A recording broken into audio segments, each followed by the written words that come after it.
Je vais vous faire profiter d'un stage que j'ai créé pour des formateurs de technologie en 2013 à la suite d'un cours que j'ai suivi en design et création of artifacts à la faculté université de Pennsylvanie en octobre-novembre 2012. Comment peut-on aborder le design industriel en classe? Qu'est-ce que le design? Eh bien, le design en anglais ça veut dire concept, conception. Donc le design ce n'est pas seulement des belles chaises, des beaux meubles, c'est aussi et avant tout l'imagination d'un objet, son innovation, sa réalisation, sa remise au goût du jour. Et on va voir un peu comment on s'en débrouille quand on démarre un nouveau projet. Je me suis parti sans doute de l'outil le premier fabriqué par l'homme. Alors, de quoi a-t-on eu besoin en tant qu'humanoïde? Revenons à peu près 30-35 000 ans en arrière. Imaginez l'un d'entre vous en homo sapiens en train de chasser le bison, il faut trouver les moyens de le chasser. Donc la première chose que l'homme a repérée, observée, qui est la première chose en design, observation, c'est qu'un galet, quand il tombe par terre, il peut se casser, et en se cassant, il apporte des tranches coupantes. Des facettes éclatées apportent des zones particulièrement tranchantes. À partir de cette observation-là, on va donner des coups volontairement sur la pierre et façonner un de ses côtés en réalisant une sorte de lame tranchante de silex cassé. Alors regardons le premier objet conçu par l'homme. Voilà notre premier couteau. Belle bête. Ici, cette partie-là est tranchante. On voit les éclats. Cette partie-là l'est peut-être aussi, mais il y en a sans doute une ici qui est lisse et qui permet de tenir l'objet dans la main sans se couper. L'inconvénient de cette technique, c'est que très rapidement, on se rend compte que il faut plonger pour découper et dépecer la bête, la main dans le corps de l'animal, donc se mettre du sang partout, c'est pas particulièrement pratique, c'est efficace mais pas pratique. Donc l'idée de transformation, en design toujours, c'est de rajouter un objet ou une partie à cet objet-là qui va le prolonger. Donc les premiers objets qu'on trouve en archéologie ressemblent à celui-ci.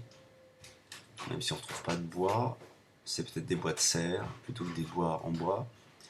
On va associer donc à cette pierre taillée un manche en bois de serre, ligaturé ou lié par une sorte de cordage, de lien.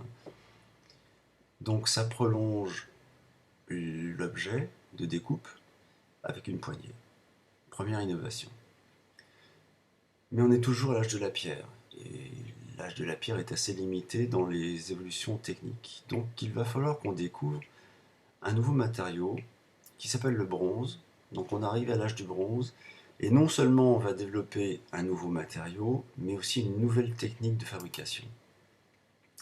Cette technique de fabrication, on peut la deviner ici, c'est du moulage. On va fabriquer une sorte de moule, couler notre bronze à l'intérieur du moule, à la forme souhaitée, et ensuite on le retravaille, on l'affûte, on le frappe avec un marteau, une enclume, et on lui redonne une forme un peu plus adéquate à celle qu'on recherche. On va rajouter sur ce manche en bronze une lanière de cuir pour protéger la main de toute coupure ou éraflure. Nous sommes toujours dans une période relativement ancienne et si on veut de nouveau développer un produit lié toujours à la coupe, on va avoir l'idée d'utiliser encore de nouveaux matériaux. C'est dès lors qu'apparaît le fer.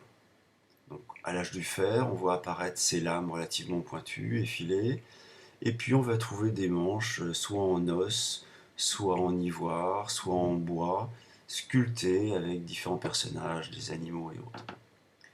Donc là, on arrive déjà à un outil relativement fiable. Seul souci avec le fer, c'est qu'il a tendance à s'oxyder. Il rouille, ce qui n'est pas du meilleur effet pour couper les aliments. Donc on va devoir découvrir un nouveau matériau et trouver son usage pour le couteau. Donc ce sont des outils, cette fois-ci avec de la corne pour servir de manche. Le métal est un peu inoxydable, mais la technique n'est pas encore très au point. Et on voit qu'on a un système de rotation qui fait que la lame va pouvoir se plier. Donc la lame n'est plus à nu et on n'est plus obligé de l'avoir glissée dans un fourreau. On peut simplement la plier et protéger ainsi l'utilisateur qui l'a dans sa poche. Une autre partie qu'on ne voit pas ici, c'est un tire-bouchon qui est intégré aux manches. Et là, c'est à peu près le 19e siècle, 1850-1880. Ensuite, l'autre idée, ce sera d'utiliser maintenant un nouveau matériau qui est le métal et le fer et l'acier inoxydable. Donc on va donner un traitement chimique à la lame et au métal qui va l'empêcher de rouiller. Ça, c'est un avantage considérable pour tout ce qui est alimentaire, puisqu'on va avoir une lame enfin propre, sans risque de transmission microbienne. Le manche ici est de nouveau en bois, et il est creux pour pouvoir intégrer plusieurs lames de différents outils intégrés au couteau. Dans les dernières innovations qui vont apparaître, on va plus travailler cette fois-ci sur la forme, sur le design tel qu'on l'entend actuellement, mais qui est un peu réducteur. On va travailler la forme du manche, la couleur du manche, la forme de la lame, et on va y rajouter quelques marques, que ce soit Layol ou autre. Donc la lame est toujours pliable de nouveau, on peut la plier par rapport à ce point de rotation. Donc je vous ai ici, à partir de 1, 2, 3, 4, 5, 6, 7 modèles, montré l'évolution d'un objet, le couteau, depuis les origines jusqu'à maintenant. Ce qu'il faut savoir, c'est que ça a l'air tout linéaire, ça suit tranquillement, sans souci. En fait, dans la réalité, il n'y a rien de linéaire. C'est-à-dire que pour passer d'un élément à un autre, on est passé par des objets que je ne vous ai pas montrés, qui ont eu plus ou moins de succès, qui ont plus ou moins de débouchés, mais c'est comme un arbre généalogique qui a des branches qui partent dans tous les sens. C'est ce que je vais vous demander de faire tout au long de l'année. On va partir d'objets qui existent déjà, et on va essayer de les améliorer, on va essayer de trouver des solutions nouvelles à partir de techniques particulières aux designers. Merci à vous et à bientôt.